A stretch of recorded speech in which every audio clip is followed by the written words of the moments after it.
Welcome back, everyone. Today, I'm going to show you all of the known item duplications on version 1.2.1. Real quick, I just want to touch on something from my last video. Vendor scamming was stated as working in that video, but it has since been confirmed to no longer work on version 1.2.1. Starting off with Minus Duping, I'm actually going to be showing you a, in my opinion, much easier setup that we've been working on, and when I say we, I mean the entire community. While this new setup is still believed to be frame perfect, with this method, you're just going to be mashing through a transition screen and hoping that you hit that specific frame in the process. So to do this, you're going to need whatever the item is you're duplicating. You can only have a maximum of 5 of this in your inventory. You're going to need a horse, and you'll need 1 of each type of equipment. That means 1 melee, 1 shield, and 1 bow. And then you need to make sure that all of that equipment is equipped.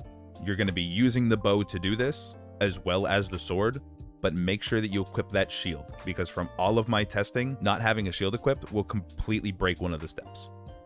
So like before, we're going to draw back our bow, position ourselves about right here in relation to our horse, jump forward toward our horse, and then press plus at around the height of your jump. It's not super important when.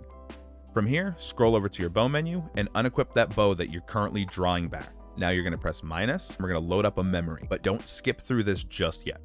When we skip this memory, as soon as you press plus, you want to start mashing Y as fast as you can. What happens is when the cutscene is fading out, it's advancing the game by 1 frame. And during that frame, we can buffer a single input. So this is what we're mashing for. We're trying to make sure that we're getting that input on that 1 frame.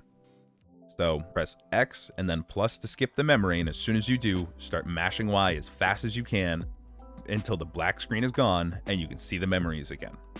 Now, once that's done, press plus to go back into the menu, and then from here, we're going to do a quick little pause buffer, which is just closing out of the menu and then bringing it right back up immediately after. The timing for this is not super important. You do not have to be like instantaneous on opening the menu back up. The only reason we're doing this is because we need to move the game forward to recognize the input that we buffered during the transition in that memory.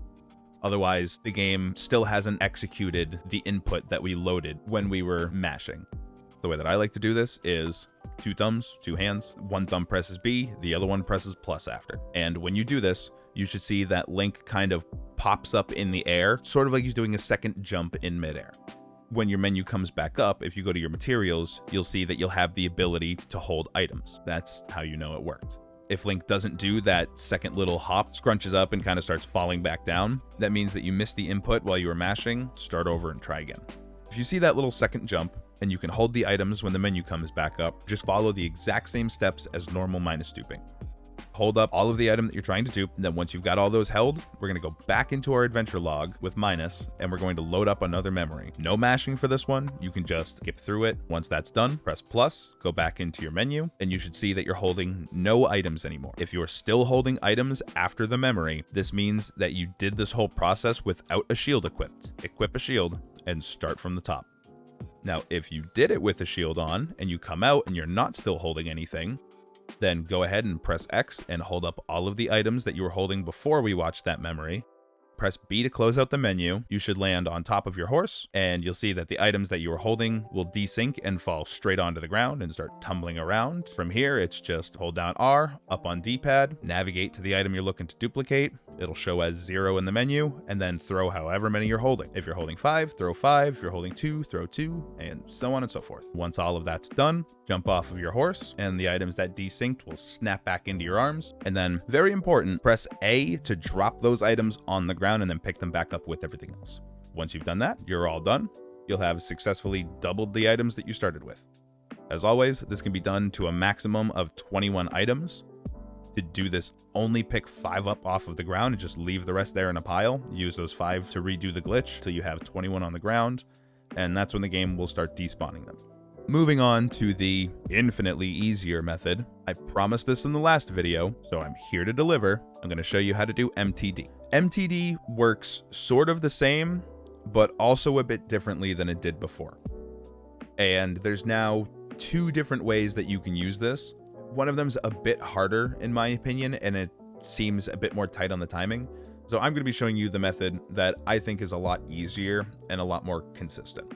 Like every iteration of MTD before, this can only be done with one of the item that you want to duplicate. If you have any more than that in your inventory, you'll need to drop them first. Like Minus Duping, because the ground can only load 21 items before it starts despawning, you can do this up to 21 items. As for location, we're going to need a ledge roughly the height of the stable at the entrance to Lookout Landing, or about the height of a stake with just its tip stuck in the ground. If you're not as confident in your button timing, maybe go a little higher. To perform this, we're going to get up on top of our ledge, hold down R, up on the D-pad, find whatever it is you're going to duplicate. It does not matter which direction you face. You can jump any direction, any way you're facing, it doesn't matter. When you're in the air, you're going to hold up on the D-pad. Now, we're not actually going to be doing anything in this menu, but we're going to be using it as a buffer. So we're going to be releasing up on the D-pad, and then as soon as you see Link start moving, you want to press up on the D-pad again to bring that menu back up. The indicator that you're looking for to see if you got the timing right is going to be Link's right hand. When you open the menu back up, his right hand should go from about straight up to about 45 degrees to the right. If you see that while you're in this menu, let go of R. And then we're going to do the same thing one more time with the menu. So we're going to let go of it. Then as soon as we've got movement, we're going to open it back up. And you should see that Link's hand is now vertically straight back up where it was initially. And now you'll have the option to drop from the D-pad up menu. So press X to drop and it'll close out of the menu. And then you should throw the item you had in your hand while simultaneously dropping a copy of it behind you. If you get an error that says you can't take this out here, that means that the timing on the second D-pad up press was off. Now, if you're just duplicating regular old items, then that's all you need to focus on. That's all you need to pay attention to. You can just rinse and repeat, and this should work just fine for you.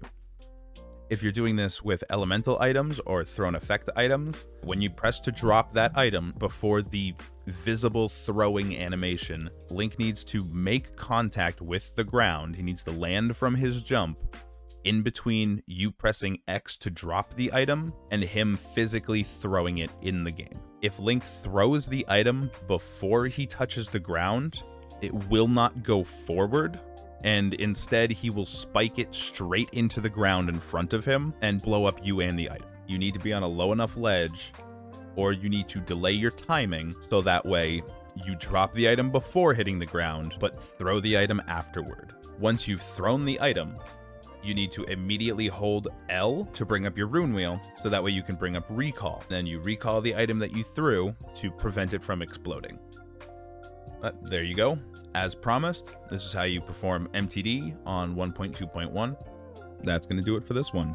If you liked the video, leave it a like and let me know down in the comments. Those things really do help out. I stream every day now, Monday to Friday in the afternoons. So if you see me live, pop in and say hi. Depending on when you're watching this, I may even be live right now. Streams are going to be moving over to Twitch. So if you haven't already, be sure to follow me over there so you don't miss any notifications. If you want to hang out in between videos or streams, you can join the almost 200 people over at the Discord. And you can follow me on Twitter at SuishiYT. But that's going to do it for me.